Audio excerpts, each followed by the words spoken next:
启示录第10章，我又看到一个亲有力的天使对天降下来，其披顶云，头脑上有强伟胆，其个面像日头，双腳像燭火的柱誒，其個手拿定一件打開的細書，右腳踏在海面，左腳踏在地上，其太上險像死嘅嘅火上，佢一險就有7隻雷公恩上，我嘟嘟相愛，將7隻雷公所講嘅話寫下來，又上對天堂出來講。7隻雷公所講嘅話，你要嚴肅秘密，唔好寫下來。這個事以後，我所看到嘅企在海面、老地上嘅天使，向天舉起佢嘅右手，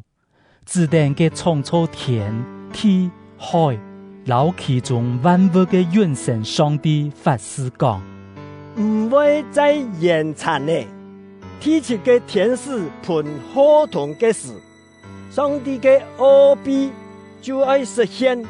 像佢對自家嘅僕人，就是眾先知所宣告嘅。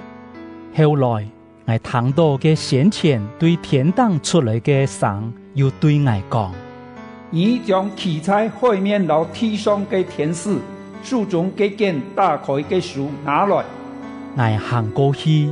請嘅天使將嘅件細書交本我，佢對我講：拿去，食落去，你嘅肚子會感覺苦苦，總係再會像碰糖暗甜。我對天使手中將這件細書接過來，食落去，再度真見像碰糖暗甜，總係我吞落去以後，肚子就感覺苦苦。天使又對我講：上帝對各個民族、各個國家、各種語言嘅人，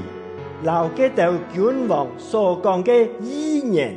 你一定愛再宣布一拜。